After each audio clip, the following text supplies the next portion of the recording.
quien fue general de la policía y comandante del Distrito Metropolitano de Quito, me refiero al general Víctor Arauz, en una entrevista con Orlando Pérez, reveló que quizás desde el 30 de septiembre del 2010, la Policía Nacional entró en una etapa de desprestigio por la corrupción, a pesar que en los años 2015 y 2016 la institución gozaba con altos porcentajes de aceptación por parte de los ciudadanos. Que la Policía Nacional cayó en el abismo en la jefatura de la comandante Tania Varela, quien perdió el norte, la objetividad, perdió la seriedad, su vocación de servicio y utilizó la institución a su antojo y conveniencia, y que lamentablemente más generales se unieron a esa inconducta de Varela. Y es muy importante tomar en cuenta que la general llega a ser comandante en el gobierno del traidor y de la mano de María Paula Romo. A la señora Varela en las últimas semanas se la relaciona con el caso Metástasis y se sabe que la apodaban como la madrina. Por eso yo manifesté que la madre de la criatura de este engendro llamado corrupción, que es producto de un mal coito político entre María Paula Romo y Julio César Trujillo, la madrina Varela y de acólitos algunos nefastos personajes como lo son Moreno, Carrillo, Santiago Cuesta o Juan Sebastián Roldán. Pero sí ha habido injerencia de la policía en las cosas internas de la embajada. Pero por supuesto, a ver, hay un tema que la cooperación internacional por parte del gobierno americano es importantísima. Sí. Y trabaja y da apoyo económico, logístico, tecnológico a las direcciones que en este caso son investigativas, policía judicial, antinarcóticos, inteligencia. Entonces, es de gran ayuda y eso hay que reconocerlo. Claro. Pero que de ahí la ayuda que yo le doy acondicione a que hagas lo que yo te digo y lo que a mí me da la gana, como ha pasado últimamente, eso está mal. Entonces, o sea, pedirle, por ejemplo, que no les den la visa a usted. Bueno, pero eso es un tema que está en la luz pública, que salió de la luz pública. Eso, pues. Pero eso es una orden de la embajada. No, es una tarea de la embajada. Eso es un pedido de la Policía Nacional en su momento de la señora Varela Vargas y Ponce a la embajada, y el embajador, pues, obviamente, como fue parte de todo eso, accedió a ese pedido. Pero, por ejemplo, con otros países, ¿por qué no hay la misma relación? Países que han sido exitosos. No quiero mencionar uno en particular, pero hay países que han sido muy exitosos. ¿Y por qué siempre depender de los Estados Unidos? Bueno, pues porque obviamente es la potencia más grande del mundo. Hay otras embajadas aquí que obviamente pues también podrían generar la misma ayuda y ya no con tanto compromiso y no tener esa imagen o esa percepción pues de que la policía, y no solamente la policía, el gobierno pues está agachando la cabeza a lo que diga pues en este caso la embajada americana. Yo particularmente, parte de lo que pienso hacer es mandarle un documento al presidente Noboa para que me reciba y pedirle que eso no puede quedar ahí nomás pues. O sea, ¿su caso? Okay. El caso de la injerencia del embajador dentro de la política del país.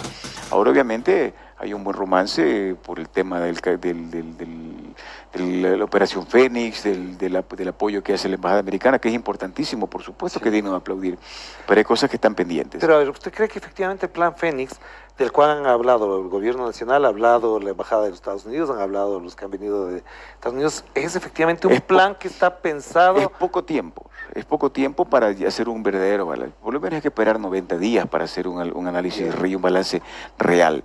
Y más que eso, ver qué realidad existe cuando ya Fuerzas Armadas ya no están en las calles, cuando se acabe el estado de excepción. Han dispuesto 30 días más de estado de excepción, que me parece correcto, pero no podemos vivir pues todo el tiempo con estado de excepción. No han cambiado mucho las cosas. Se está retomando nuevamente el tema de las vacunas, se está moviendo nuevamente el tema de los asesinatos, entonces eso quiere decir que algo está fallando ahí. Porque se han escapado de la cárcel de La Tacunga 3 personas, dicen que son muy peligrosos.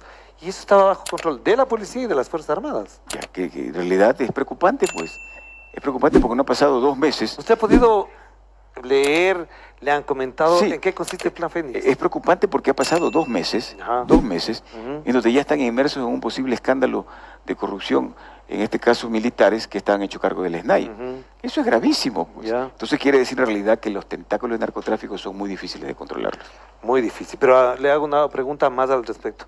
¿Usted cree que hace falta una depuración profunda de la policía? 100%. ¿Qué tendría que hacerse? Porque algunos hablan de bajarse a todos los generales, que asciendan los mayores, los coroneles. No, lo que pasa, ¿en qué consistiría una depuración efectiva de la policía? El Departamento de Asuntos Internos tiene una gran responsabilidad y es fácil ubicar.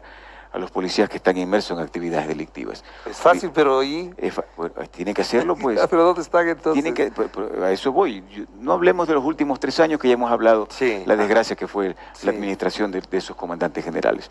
Entonces creo que el general Zapata en este momento sí tiene esa gran responsabilidad, que lo identifique, y creo que tiene todo, en este caso, el respaldo político para separarlos de la institución e ir poco a poco depurando. Le hago una infidencia. Un amigo que fue policía, que ha trabajado en una serie de cosas, me decía, pregúntale al general Arauz si efectivamente son 3.000 policías los que manejan información de que están vinculados a sectores delictivos. Pueden ser más. ¿Pueden ser más? Pueden ser más, pues. Sí. Por supuesto. Pueden ser más. Ya. Y justamente eso es lo que siempre va a ser un talón de Aquiles para la institución, definitivamente. Usted me hablaba del plan Fénix. Creo que, como le digo, el tema de la presencia de Fuerzas Armadas y de los estados de excepción son importantes, definitivamente, pero aquí sí me viene a mí a la mente algo que es sumamente importante, ¿no? Y que no se malinterpreten mis palabras. Ya. Decreto 111 creo que fue el que declara la guerra interno, el estado de excepción, y que autoriza a Fuerzas Armadas y Policía Nacional a operaciones en contra de no sé cuánto. ¿Y se acuerda usted que sacó como 18 o 20 organizaciones delictivas? 22. ¿En esa lista estaba la mafia albanesa? No estaba. ¿Por qué no? Pero eso es del gobierno de Noboa, no es el de Lazo. ¿Por qué no? Estoy hablando del plan Fénix, estoy hablando de este gobierno. Eso a mí sí me llama la atención. Ya. ¿Por qué no? ¿Sí? Estamos hablando, ¿no es cierto?, de que en los gobiernos de Lazo y de Moreno salieron en libertad 10 o 12 delincuentes de alta peligrosidad. Que fueron detenidos en la época del gobierno de Rafael Correa, además. Y que no es un tema que le echen la... La viuda de Fernando Villavicencio, Verónica Arauz, habló sobre la audiencia de formulación de cargos contra los autores materiales que se llevó a cabo para tratar la desaparición de su marido. Se llegaron a las conclusiones de que el gatillero de Villavicencio, la misma noche del suceso, también fue ejecutado por la cápsula de seguridad cuando repelieron el ataque. Es decir, que aún no se tiene ni pista siquiera de los autores intelectuales de este suceso delictivo. Sin embargo, desde mi punto de vista, desde mi visión externa, pienso que ellos mismos, el círculo íntimo de Villavicencio, saben quiénes fueron los mentalizadores de esta barbarie.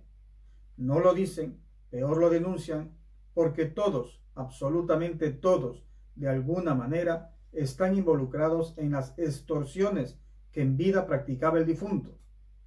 Fue, para mi criterio, un personaje tan oscuro y nefasto para la política del Ecuador, que tenía enemigos hasta en su propio bando. Y lo más detestable de todos estos, quienes acusan al correísmo de este suceso tan lamentable, hablo de los familiares de Villavicencio, hablo de todos los que idolatran y beatifican la imagen de Roma, a todos estos de gente buena que construye, que sin tener pruebas han acusado de este crimen también al correísmo.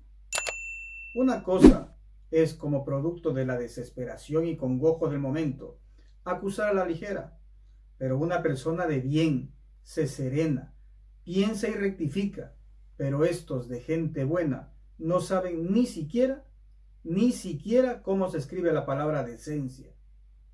Ahora, lo que hasta ahora hay y se ha establecido por parte de la justicia conlleva o va por el camino al cual usted señala que desde el punto de vista político se pudo haber dado todo esto.